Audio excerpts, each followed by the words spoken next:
আসসালামু আলাইকুম এভরিওয়ান, সবাই কেমন আছেন? আলহামদুলিল্লাহ আমি অনেক ভালো আছি। এই যে আজকে আপনাদের সাথে শেয়ার করব কিভাবে ইলিশ মাছ কুটতে হয়, পরিষ্কার করতে হয়।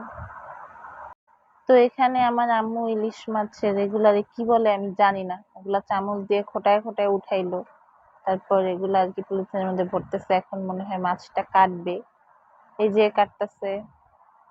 মাছের স্মেল আমার একদমই অপছন্দ। এই যে মাছটা কাটতেছে, এই কাটা দেখেই আমার কাছে মনে হইতেছে স্মেল আমার নাকে লাগতেছে, এখন অসহ্য লাগতেছে। যাই হোক, ভয়েস দিতেছি, দিতে থাকি, কিছুই করার নাই। যে মাছের ভিতরে আবার ডিমও আছে, দেখছেন? আমার মাছ পছন্দ না, ইলিশ মাছের ডিম অনেক পছন্দ, তাই আব্বু যখনই মাছ কিনে ডিম সহ মাছ কিনে, যেন আমি ডিমটা খেতে পারি।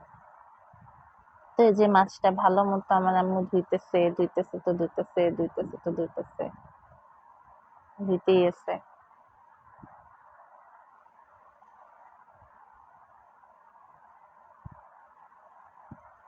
এখন আবার দিতেছে, এখন আবার এই যে কালেক্ট করে রাখতেছে বক্সের মধ্যে, এটা ফ্রিজে স্টোর করবে, তাই আলাদা আলাদা বক্সে করে রেখে দিতেছে। আপনারাও চাইলে এই আইডিয়াটা কাজে লাগাইতে পারেন, এই ট্রিক্সটা অনেক ভালো কাজ করে। কারণ যে কোনো প্যাকেটে, পলিথিনে, ডিপ ফ্রিজে যদি আপনি যে কোনো কিছু রাখেন, মাছ বা মাংস, সেটা হচ্ছে গিয়ে বরফে আটকে যায়। তো আমার আম্মু এরকম বক্সে বক্সে করে রাখে, যেন ছাড়ানো ইজি হয়। এটা আমার আম্মুর ট্রিক্স। তারপরে যে মশলা মাখাচ্ছে, ধনিয়ার গুঁড়া, মরিচের গুঁড়া, হলুদের গুঁড়া দিচ্ছে, এগুলো মেবি এখন ভাজবে। মাখাইতেছে মাখাইতেছে,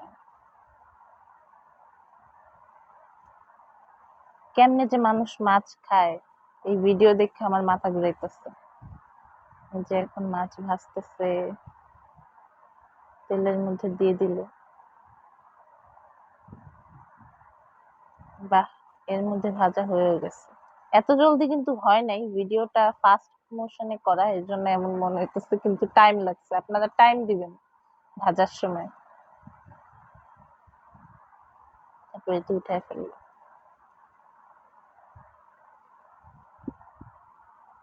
এভাবেই একে একে প্রতিটা মাছ ভেজে ফেলবেন, টাইম নিয়ে ভাজতে হবে। মাছ কিন্তু এত তাড়াহুড়া করে ভাজা যায় না, এটা ফাস্ট মোশন করা দেখে এত জলদি মনে হচ্ছে।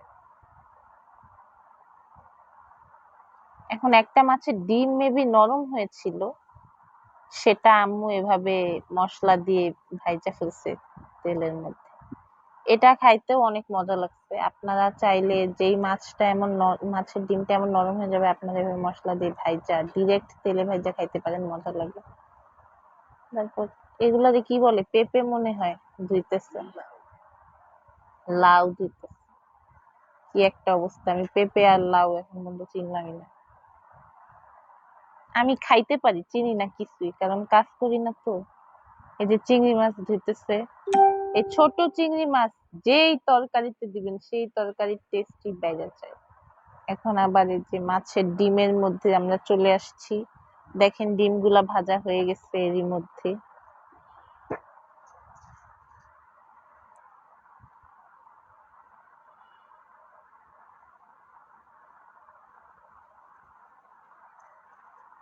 এখন এই যে তেলের মধ্যে পেঁয়াজ দিয়ে দিল, পেঁয়াজের মধ্যে কি দিচ্ছে আমি জানি না, এই যে মরিচের গুঁড়ো দিতেছে, মশলা কষাইতেছে, কি যেন একটা রান্না করবে, আবার ঝোল দিয়ে দিচ্ছে। বুঝলাম না, মশলার মধ্যে কি কাঁচামরিচ দিতে ভুলে গেল আম্মু? ও, ওই যে দিচ্ছে, কাঁচামরিচ দিচ্ছে। এখন এই যে ভাজা মাছগুলো দিয়ে দিতেছে, আম্মু মাছ ভুনা করার জন্য আর কি মশলা কষাইতেছিল।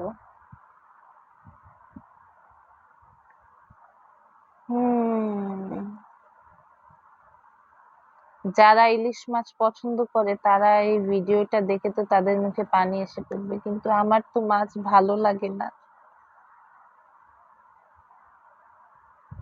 তো ওই তো এখানে আম্মু কখন যেন লাউ বসাই দিছে, এটা আর খেয়াল করি নাই। এই যে এখন দেখেন লাউ নাড়তেছে, চাটতেছে। হ্যাঁ, লাউ এর মধ্যে মেবি চিংড়ি মাছ দিছে। সেদিনের লাউ রান্নাটা অনেক মজা হয়েছিল।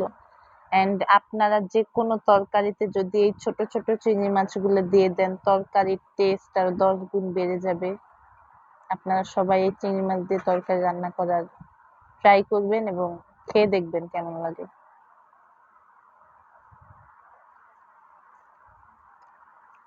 আমার বড় চিংড়ি মাছ একদমই অপছন্দ, বাট এই ছোট চিংড়ি মাছগুলো আমি অনেক পছন্দ করি। আর লাউয়ের মধ্যে ধনিয়া পাতা দিলে তো একদম লাউয়ের টেস্ট আরো দ্বিগুণ হয়ে যায়। বেশি করে ধনে পাতা দিয়ে দিবেন।